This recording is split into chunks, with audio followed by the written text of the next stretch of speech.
നമസ്കാരം. നാമജപം പവിത്രവും പുണ്യകരവുമാകുന്നതെപ്പോൾ? നമ്മൾ നാമം ചെല്ലാറുണ്ട്. നാമജപത്തിന് ഇപ്പോൾ പഴയ കാലം പോലെയല്ല. കുറേ പേര്, ഒരുപാട് ആളുകൾ ഇപ്പോൾ, മിക്കവാറും ആളുകൾ എന്ന് പറഞ്ഞാൽ 100-ൽ 50, 55 കൂട്ടാം. ബാക്കി ശതമാനം ഇപ്പോഴും പുറത്ത് നിൽക്കുക. അത്രയും പേര് ഇപ്പോൾ നാമജപങ്ങളും ക്ഷേത്രാരാധനയൊക്കെ പാലിച്ചു തുടങ്ങി. പല കാരണങ്ങളിലും ജീവിതത്തിൽ ഒരേ ക്രൈസിസ് ഒക്കെ വരുമ്പോൾ വേറെ ഒന്നിനെ ആശ്രയിക്കാനില്ല എന്ന് വരുമ്പോൾ ഈ കരികാലത്തിൽ പലരും അതൊക്കെ ആഗ്രഹിച്ചു തുടങ്ങി, ചെയ്യാൻ തുടങ്ങി. ചിലവർക്ക് അറിയില്ല എങ്ങനെ നാമം ചൊല്ലണം, എങ്ങനെ ഉപാസിക്കണം, എങ്ങനെ വ്രതം എടുക്കണം, എന്ത് ചെയ്യണം എന്നൊന്നും ആർക്കും അറിയില്ല.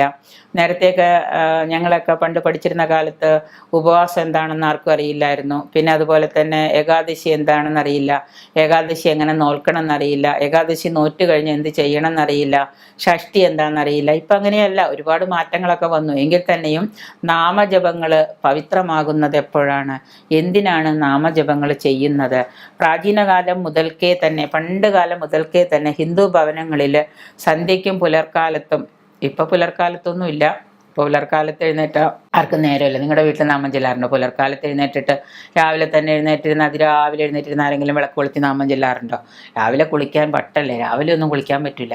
അതല്ല, പുലർക്കാലത്ത് ഹിന്ദു ഭവനങ്ങളിൽ സന്ധ്യയ്ക്കും പുലർക്കാലത്തും നാമജപത്തിന് ഏറെ പ്രാധാന്യം നൽകി വരുന്നൊരു സംസ്കാരമാണ് നമ്മുടെ ഈ ഭാരതം. അത് ഹിന്ദു ഭവനങ്ങളിൽ, ഭാരതം എന്ന് പറഞ്ഞാൽ എല്ലാവരും അല്ല, ഹിന്ദു ഭവനങ്ങളിൽ അങ്ങനെ ഒരു ആചാരം നിഷ്ഠകളുണ്ടായിരുന്നു.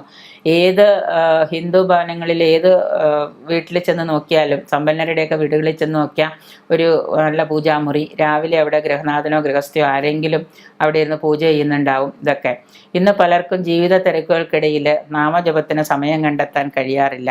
നാമജപത്തിന് സമയം കണ്ടെത്താന്ന് വെച്ചാൽ വൈകുന്നേരം ജോലി കഴിഞ്ഞ് വരുമ്പോൾ 7 മണിയാവും. 7 മണി തൊട്ട് പിന്നെ അടുക്കളയിലെ ജോലി കാര്യങ്ങൾ, ഭക്ഷണം ഉണ്ടാക്കൽ, അത്താഴത്തിൻ്റെ കാര്യമൊക്കെ കഴിയുമ്പോഴേക്കും മണി 9 ആവും. 9 മണി തൊട്ട് പിന്നെ വീണ്ടും 10 മണി വരെ നാളെ ദിവസത്തേക്കുള്ള കാര്യങ്ങളാവും.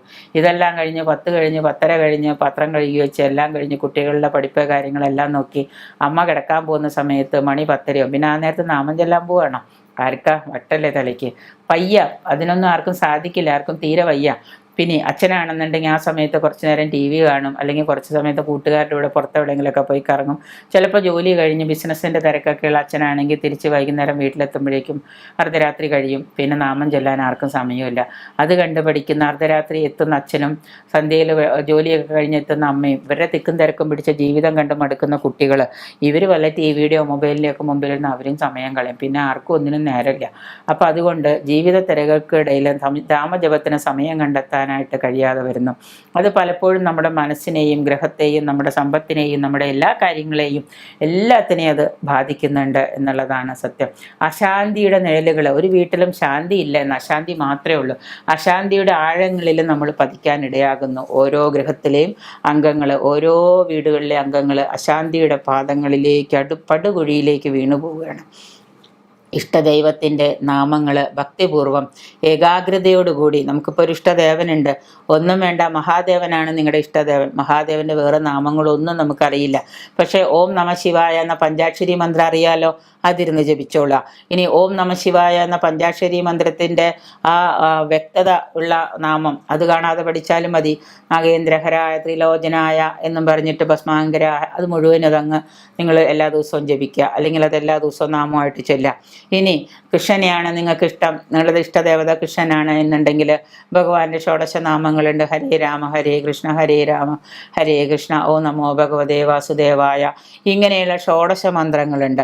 ഈ ഷോഡശ മന്ത്രങ്ങൾ നമുക്ക് എന്താണ്, നിരന്തരം ഒരു വിളക്കിൻ്റെ മുൻപിലിരുന്ന് കുട്ടികളെയും കൂടെ വിളിച്ചിരുത്തി നമുക്ക് എല്ലാ ദിവസവും ഒരു 10-15 പ്രാവശ്യം, അല്ലെങ്കിൽ ഒരു 108 പ്രാവശ്യം, അല്ലെങ്കിൽ ഒരു 36 പ്രാവശ്യം, ഇതൊക്കെ നമുക്ക് എന്ത് ചെയ്യാം. അതിനുശേഷമുള്ള സമയം പഠിച്ചാൽ മതി. അതിന് മുമ്പും പിമ്പും ഒക്കെ പഠിക്കാമല്ലോ.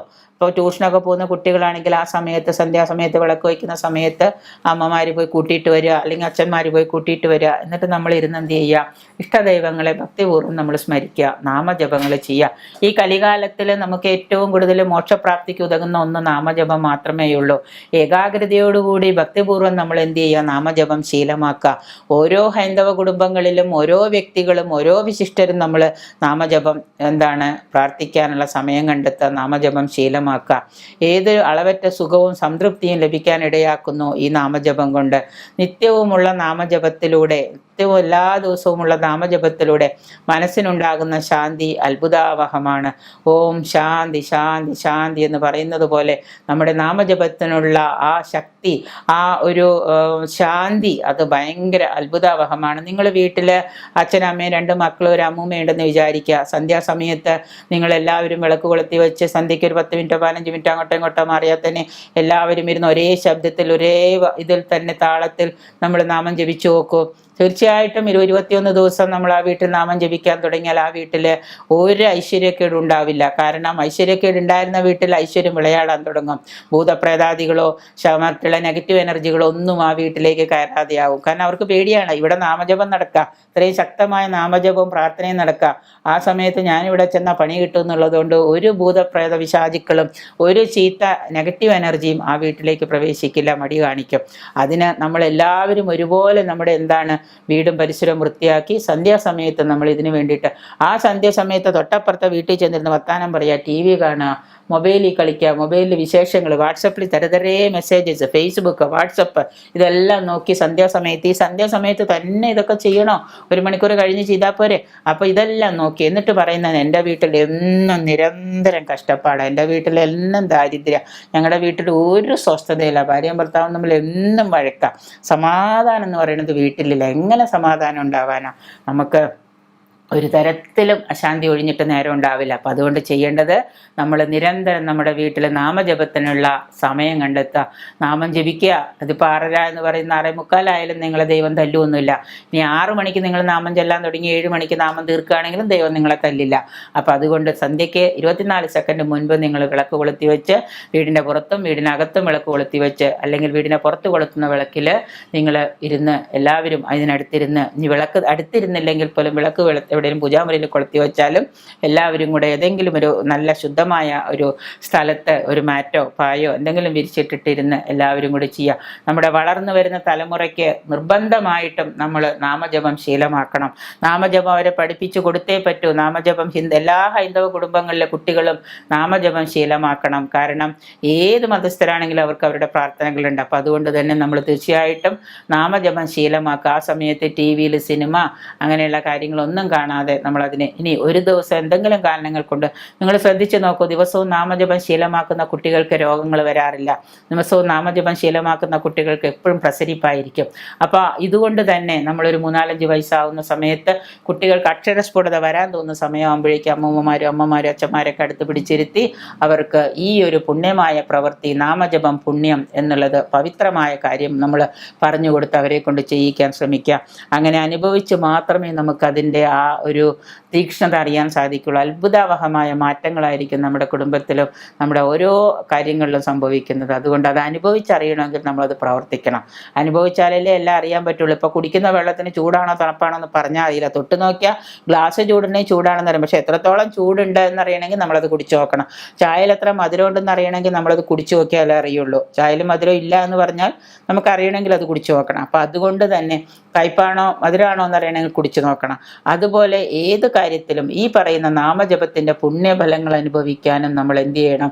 അനുഭവിച്ച് തന്നെ അറിയണം. ആ അത്ഭുതാവഹമായ കഴിവ്, സിദ്ധി നമുക്ക് കിട്ടണമെന്നുണ്ടെങ്കിൽ നമ്മൾ എന്ത് ചെയ്യണം? ഈ പവിത്രമായ പുണ്യമായ കാര്യം നമ്മൾ ചെയ്യാൻ തയ്യാറാവണം. നമ്മൾ ഒരാൾ ചെയ്താൽ പോരാ, നമ്മുടെ വീട്ടിലുള്ളവരും ചുറ്റുവട്ടത്തുള്ളവരും എല്ലാവരും ഒരേ സമയം ഒരുപോലെ നമ്മൾ അതിനു വേണ്ടി ശ്രദ്ധാലുക്കളായിരിക്കണം.